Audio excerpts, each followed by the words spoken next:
We're at 9,000 feet, and this is Aegean crater. The smoke that you see is the fumes from the volcano.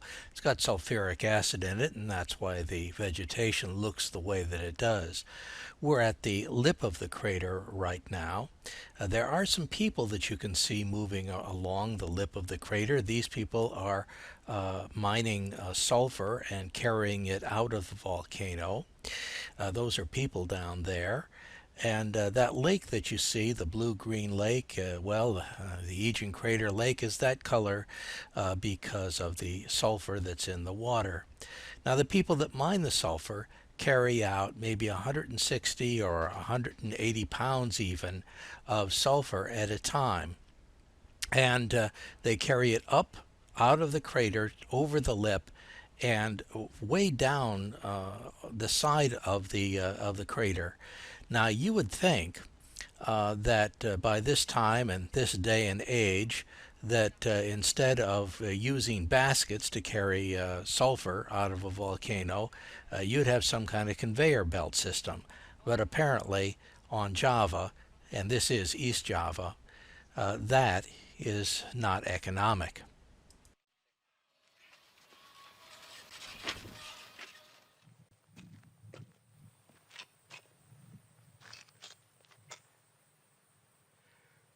Welcome to Indonesia. You might recognize or not recognize these glasses. They're brand new. A little while ago, I was at a Bali temple, and a cheeky monkey, stole my glasses and destroyed them, but I'll tell you that story later. Right now, I want to tell you the story of Indonesia. Indonesia is 17,508 islands, give or take a few islands. But there are only a few very big ones. We're on one of the big ones now, Java. And most of the islands were made by volcanoes. And much of Java and Sumatra and many of the other islands are coated with volcanoes. We happen to be at one of those volcanoes now. The one down below us is the Aegean crater. Aegean crater is in East Java, but it's not alone. Every time that you see a triangle on this map, there's been a major eruption at one of those volcanoes in the last 100 years. The inset shows the Tingir crater in East Java. It's really a complex of volcanoes. This is the hottest spot in the Ring of Fire. This is the Tingir crater complex. There's actually 3 volcanoes here, but what I want to talk about is Krakatoa. It went off in 1883. It's a little bit west of Java, and when it went off, it made an explosion that could be heard 5,000 kilometers away. It was the loudest sound in recorded history. Now, volcanoes are generally measured by the amount of material they eject, and Krakatoa ejected 20 cubic kilometers of material. Compare this to Mount St. Helens, which ejected merely 1 or maybe 2 kilometers of material. Incidentally, what you see on the screen is a slightly different perspective on the Tingir crater. And from this perspective, you can tell just how very, very wide it is. Krakatoa, or Krakatau as the locals call it, is just west of Java, not east of Java as the movie by that name suggests. Much of the island was destroyed by the volcanic eruption. This is the way that the island looks today. It has been in a rebuilding phase, but if you take a look at the old maps, that dotted area is the part that is now gone from the original eruption. Anak Krakatau is the child of Krakatau, and that is the part of the volcano that is rebuilding. The child of Krakatau is growing about 16 feet a year. There is another way of measuring the force of a volcano, and that is to say how equivalent it is to a nuclear weapon. You could say that Krakatoa was equivalent to around 200 megatons of TNT. That would make it about 13,000 times the yield of the little boy bomb that devastated Hiroshima, or 4 times the yield of the Tsar bomb, 50 megatons, which was the largest nuclear weapon ever built. And Krakatoa generated a 120-foot tidal wave or tsunami. That tsunami drove even large ocean-going steamships miles inland from the coast. But Krakatoa was relatively small compared to Tambora. Tambora erupted in 1815, and it's a little bit to the east of Java and east of Bali. And there, the eruption was very large. In fact, it was the largest eruption in recorded human history.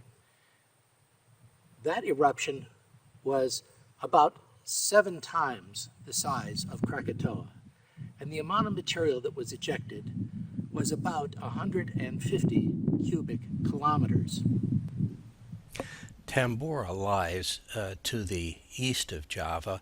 In fact, it's east of Bali, but it's in between Bali and the islands of Flores and Komodo. The Tambora eruption was heard over 1,000 miles away, in fact, nearly 2,000 kilometers away. At least 71,000 people were directly killed by the eruption. There is a figure of 72,000 people believed to be possibly an overestimate of the number that were killed. But 1816, the next year, became the year without a summer because the effect on North America and Europe was catastrophic. Crops failed, livestock died. There was frost in New England in the summer.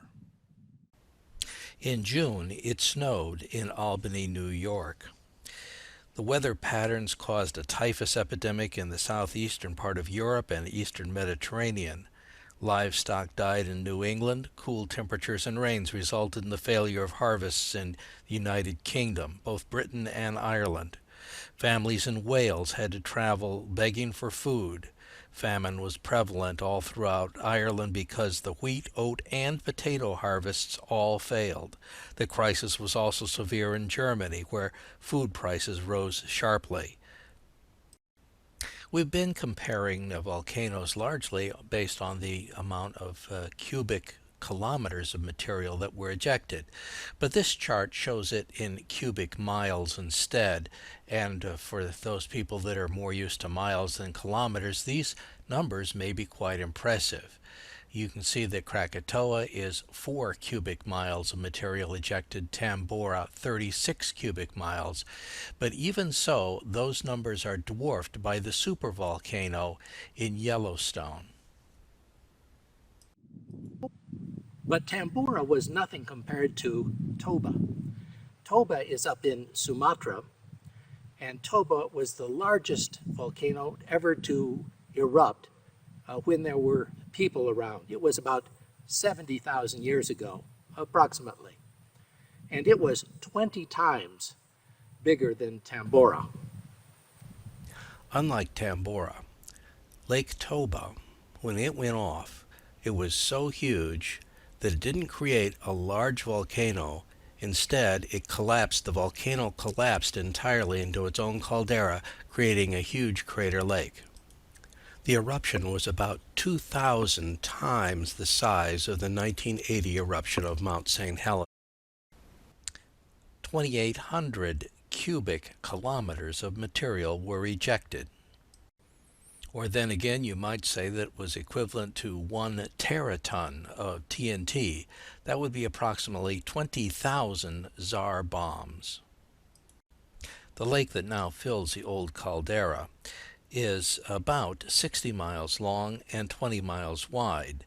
It is 1,666 feet deep at its deepest point. That makes it the largest volcanic lake in the world. The Toba eruption may have created an ice age that lasted over 1,000 years, and it may have so reduced the human race through a genetic bottleneck at this time that there may have only been a handful of people left alive after the explosion. This is one of only 7 supervolcanoes in the world, and it's the only volcano that can be truly said to be Yellowstone's bigger brother. This next chart will give you a graphic representation of the relative sizes of many of the largest volcanic eruptions